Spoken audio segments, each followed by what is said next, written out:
Penyerahan uang pengganti kerugian negara sebesar 13.254.244.538.149 rupiah. Boleh kita berikan tepuk tangan sekali lagi.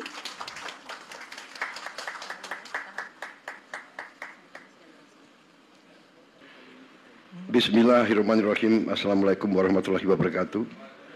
Selamat siang. Salam sejahtera bagi kita sekalian. Shalom, salve, om, swastiastu, namo buddhaya, salam kebajikan. Yang saya hormati dan saya banggakan, Jaksa Agung Republik Indonesia, Profesor S.T. Burhanuddin, beserta seluruh jajaran Kejaksaan Agung yang saya banggakan. Yang hadir Menteri Pertahanan Jenderal TNI Purnawirawan Syafri Samsudin, Panglima TNI Jenderal TNI Agus Subianto, Menteri Keuangan Saudara Purbaya Yudi Sadewa. Yuk, ada profesornya enggak? Belum. Sebentar lagi lah.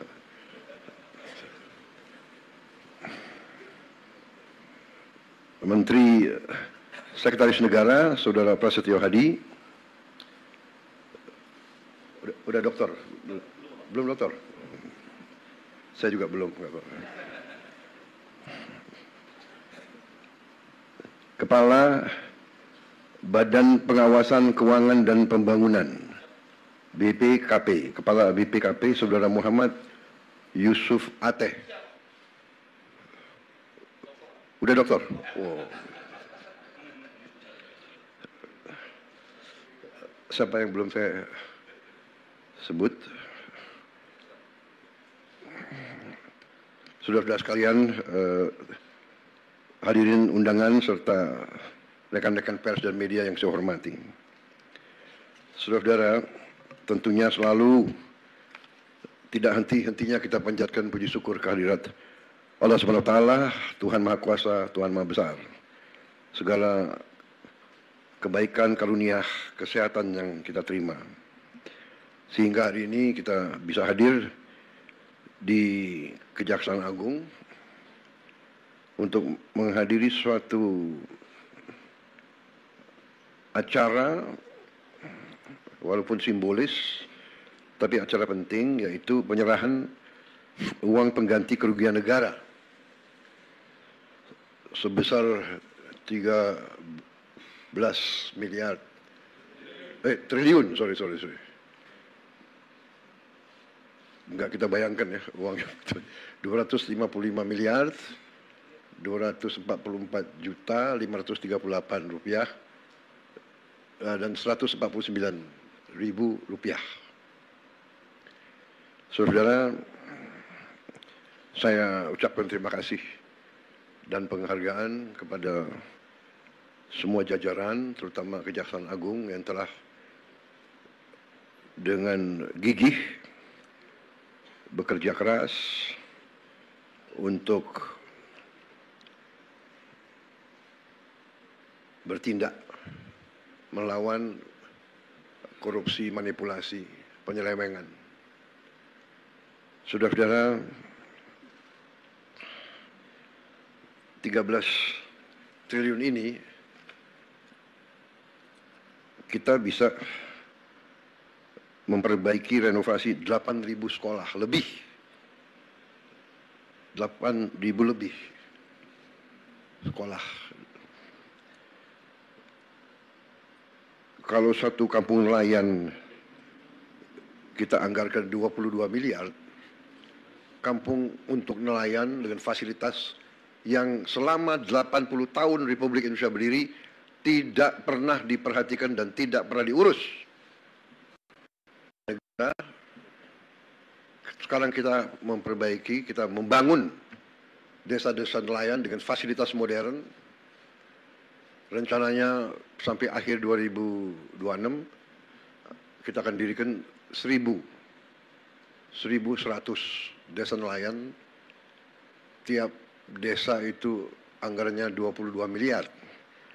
Jadi 13 triliun ini berarti kita bisa membangun 600 kampung nelayan. Satu kampung nelayan tuh kepala keluarganya 2.000. Jadi kalau dengan istri dan anak 3, itu 5.000 per desa. Kalau kali 1.000 itu 5 juta. 5 juta orang Indonesia bisa hidup layak. Itu kalau 1.000, kalau 600 berarti 5 juta rakyat Indonesia. Ini saya ibaratkan arti daripada uang yang nyaris hilang. Dan ini baru satu sektor, kelapa sawit, dan satu bentuk penyimpangan, yaitu tidak diutamakan atau tidak dipatuhi kewajiban untuk menyediakan kebutuhan bangsa dan negara, padahal ini adalah bumi dan air milik bangsa Indonesia. Hasilnya diambil, dikeruk, dibawa ke luar negeri. Rakyat dibiarkan kesulitan minyak goreng untuk berminggu-minggu. Ini sebetulnya menurut saya ya sangat kejam, sangat tidak manusiawi. Apakah ini benar-benar murni keserakahan atau ini bisa digolongkan subversi ekonomi sebenarnya. Jadi saya sampaikan penghargaan saya kepada kejaksaan, terima kasih. Tapi saya ingatkan masih banyak tugas kita, masih banyak tambang yang ilegal. Kerugian kita juga mungkin puluhan triliun kalau tidak ratusan triliun. Kegiatan-kegiatan ilegal sebagaimana dibuktikan oleh kita beberapa saat yang lalu dengan kita hentikan penyelundupan timah dan turunan-turunannya dari Bangka Belitung oleh Satgas Penertiban Kawasan Hutan dibantu oleh TNI secara masif dan lembaga-lembaga lain, kejaksaan, polisi juga membantu, bea cukai, semuanya. Itu kerugiannya juga cukup besar.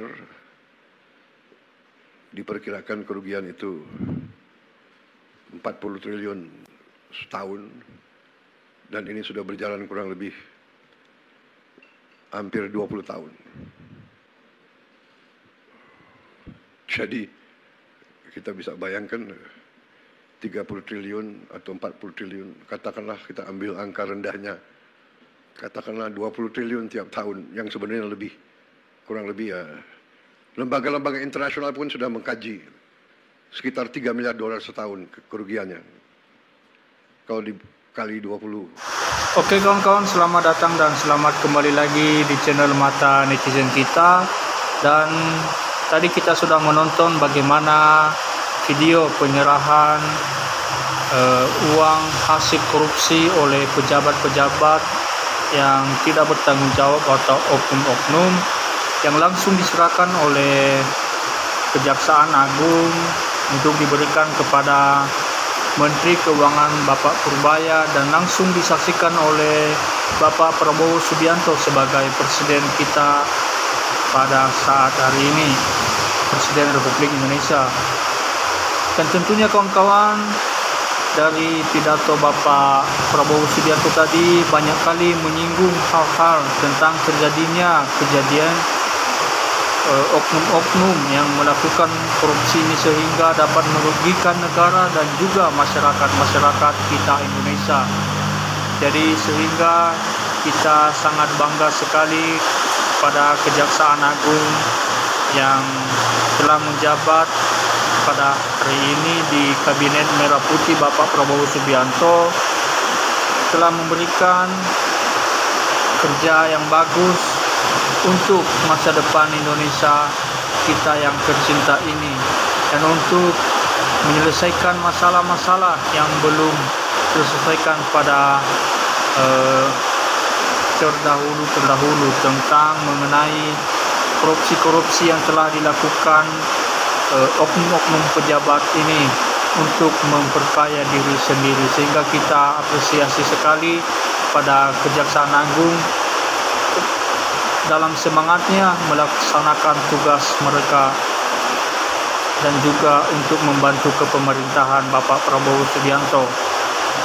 Dan tentunya tadi dari Presiden Prabowo Subianto, pidatonya kita melihat bagaimana dia sangat menyayangkan sekali pejabat-pejabat yang telah diberikan kepercayaan terhadap mereka untuk membantu masyarakat dan juga untuk kemajuan Indonesia kita ini. Akan tetapi dengan jabatan mereka memakan uang hasil korupsi mereka, atau bukan hasil daya peri mereka, atau bisa saja kawan-kawan kita katakan ini mencuri uang negara dan mencuri uang masyarakat. Dan dari hal tersebut kita tadi sudah melihat bagaimana pidato mereka dan penyerahan duitnya kepada Menteri Keuangan, dan tentunya kita berharap semoga kedepannya semakin membaik Indonesia kita ini dan masyarakat sejahtera dan makmur. Sekian dari saya kawan-kawan, bagaimana menurut kawan-kawan, berikan pendapatnya di bawah kolom komentar.